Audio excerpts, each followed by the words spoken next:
Caso número 2 de patología infecciosa 2013. Este caso nos presenta un paciente masculino de 29 años cuyo único antecedente de importancia es que tiene una fractura abierta con colocación de material de osteosíntesis reciente. Este paciente se presenta con un cuadro clínico de 2 días de evolución, el cual se caracteriza por fiebre, escalofríos y síntomas urinarios como oliguria. Al examen físico de este paciente encontramos que tiene una frecuencia cardíaca de 107 latidos por minuto, frecuencia respiratoria de 28 respiraciones por minuto, tensión arterial de 90-40 y temperatura de 40 grados centígrados. Entonces podemos pensar que este examen físico es compatible con el diagnóstico de SIRS o síndrome de respuesta inflamatoria sistémica, ya que tiene una frecuencia cardíaca mayor a 90, frecuencia respiratoria mayor a 20 y una temperatura mayor a 38.3. Dado que tenemos el diagnóstico de síndrome de respuesta inflamatoria sistémica, es necesario entonces pensar el porqué de este síndrome o de este SIRS. Por lo tanto, nos remitimos al antecedente de fractura abierta y colocación de material de osteosíntesis, el cual se le toma un cultivo de secreción ósea y a su vez se le ordena al paciente realizar 3 hemocultivos seriados, dando como resultado ambas pruebas positivas para Pseudomonas aeruginosa. Entonces, ya que sabemos que la Pseudomonas aeruginosa es el germen que me está causando la respuesta inflamatoria sistémica, es necesario hablar un poco sobre ella. El diagnóstico microbiológico de la Pseudomonas aeruginosa se realiza exactamente como lo hicieron a nuestro paciente a través de método directo por hemocultivos seriados, que deben ser 3, y cultivo de secreción ósea. Además, es importante hablar de la epidemiología de la Pseudomonas. La Pseudomonas aeruginosa es una bacteria gram negativa de gran o de amplia distribución ambiental con cepas procedentes de la comunidad y que prefiere o hace infecciones principalmente de piel y tejidos blandos.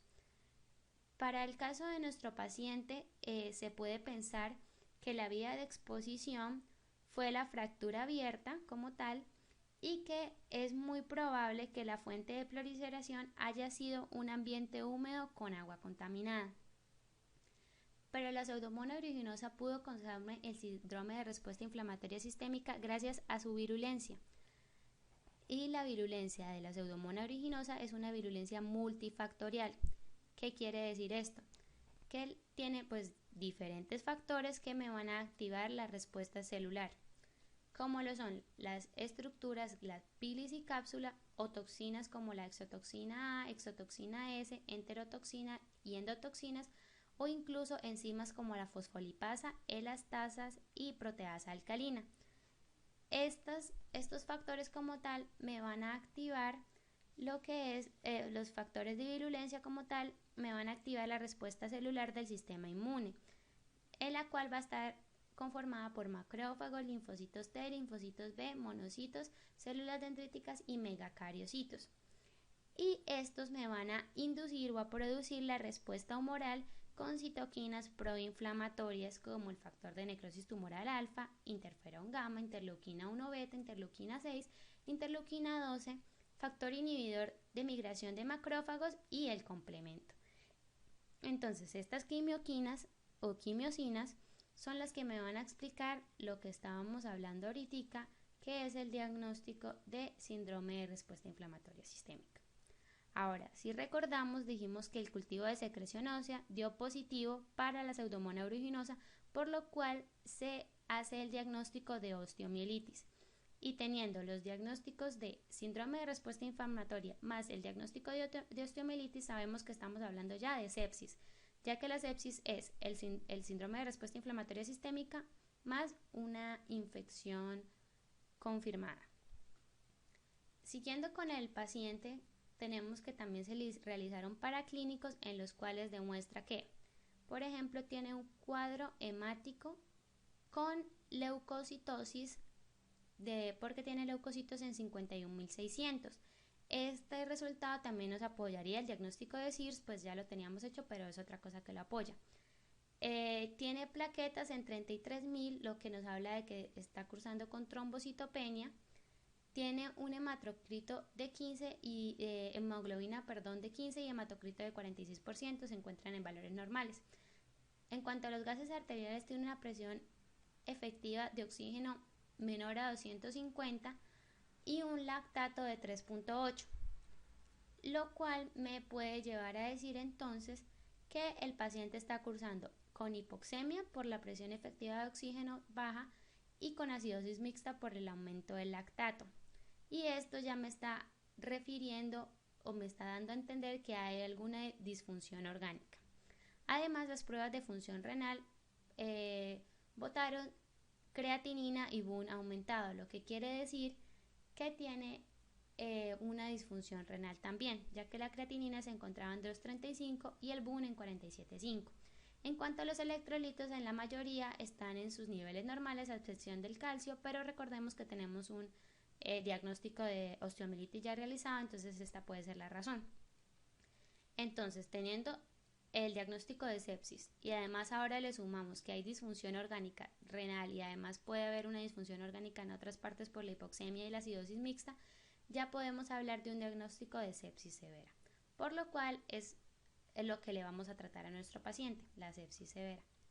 La sepsis severa empieza siendo tratada principalmente con reposición de líquidos, con bolos rápidos y repetidos de cristaloides, en este caso solución salina normal 0,9%, 30 miligramos por kilogramo del paciente. Además, se debe manejar con vasopresores como dopamina o norepinefrina, se prefiere la norepinefrina. En cuanto a la terapia antiulcerativa, se ha demostrado que tiene una recomendación 1A en pacientes con sepsis severa y se prefiere la ranitidina. También se realiza profilaxis antitrombótica con heparina de bajo peso molecular o heparina no fraccionada. No han demostrado diferencias entre ellas dos en cuanto a la disminución de morbimortalidad en pacientes con sepsis severa. Es muy importante también realizar el control del foco, que en este caso se hace principalmente con drenaje. Y por último, para nuestro paciente como tal, en este caso, se le debe dar de los hemoderivados solamente plaquetas porque está cursando con una trombocitopenia. Pero los niveles de hematocrito se encuentran bien y los de hemoglobina también. En cuanto a la terapia antibiótica, nos debemos retomar o volver de nuevo a hablar de la Pseudomonas aeruginosa, ya que a ella se le hicieron estudios a nuestra Pseudomonas aeruginosa y nos dio que era sensible a cefepime y piperacilina tazobactam. Tenía sensibilidad intermedia para micacina y era totalmente resistente para imipenem, meropenem y ciprofloxacina. Estos resultados nos llevaron entonces a eliminar el uso de fluoroquinolonas o de carbapénicos en el tratamiento, aunque estos son muy bien referenciados para el tratamiento de la Pseudomonas aeruginosa, pero dado que esta Pseudomonas aeruginosa en este caso ha sido resistente para 2 carbapénicos y para una fluoroquinolona, entonces no los tuvimos en cuenta en el momento del tratamiento. La micacina, como solamente refleja una sensibilidad intermedia de esta pseudomonas, pues tampoco se tomó en cuenta para el tratamiento. En cambio, sí se tomó en cuenta tanto el cefepime como la piperacilina tazobactam. ¿Qué sucede? En los archivos que se revisaron, en los artículos que se revisaron, también recomendaban el uso de cefalosporinas de tercera generación como la ceftazidime, pero se encontró que el cefepime, que es una cefalosporina de cuarta generación, es superior frente a las cefalosporinas de tercera generación, ya que posee una mayor capacidad para penetrar la membrana externa de la célula bacteriana y tiene una menor tasa de hidrólisis por beta-lactamasas. Pues esto se debe a que el cefepime, además de unirse a las proteínas de unión a la penicilina, o sea, las PUB3, que son a las mismas que se unen a las cefalosporinas de tercera generación, el cefepime además se une a las PUP2. Entonces esto le da como una mayor probabilidad y un mayor rango de acción. Por eso hace que algunas pseudomonas aeruginosas o algunos gérmenes como tal que son resistentes a las cefalosporinas de tercera generación sean sensibles a cefepime. Y la piperacilina tazobactam siempre ha demostrado buena o una gran efectividad contra la Pseudomonas aeruginosa, por lo cual también se consideró en la terapia antibiótica. Entonces están o piperacilina tazobactam 4.5 gramos cada 6 horas o cefepime 2 gramos cada 8 horas.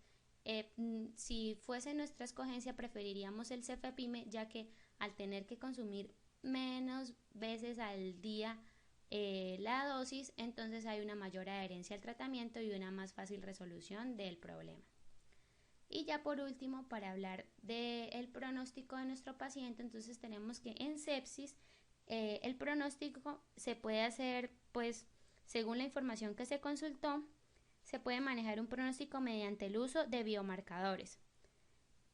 Y pues para sepsis se concluyó que se pueden manejar 4 biomarcadores. Está la PCR, que me da pronóstico a corto plazo, ya que en sepsis sus niveles son significativamente altos, más o menos entre 5 o 10 miligramos por decilitro, y pueden ayudar a correlacionar el diagnóstico en presencia de un contexto clínico. También está la procalcitonina, o bueno, PCT, que se puede estratificar de alguna manera con ella el riesgo de progresión ya sea pues a sepsis grave si nos encontramos en sepsis normal, o a choque séptico si estamos en sepsis severa. Entonces se mide y se evalúa el índice de gravedad con la procalcitonina cuando sus niveles son mayores a 2 nanogramos sobre mililitro. Y por último están el dímero D y el factor inhibidor de migración de macrófagos, los cuales por ejemplo, cuando el dímero D está aumentado en más de 500 nanogramos sobre mililitro, pueden ayudar como factores de predicción de mortalidad. Sin embargo, a pesar de estos biomarcadores, se debe tener en cuenta que aunque ellos pueden ser útiles en un diagnóstico temprano de sepsis o en estandarizar la enfermedad como tal, siempre se debe correlacionar con la evolución clínica del paciente, y también se debe pensar en una evidencia microbiológica antes de tomar cualquier decisión. Y ya pues este fue el caso número 2 de sepsis severa. Gracias.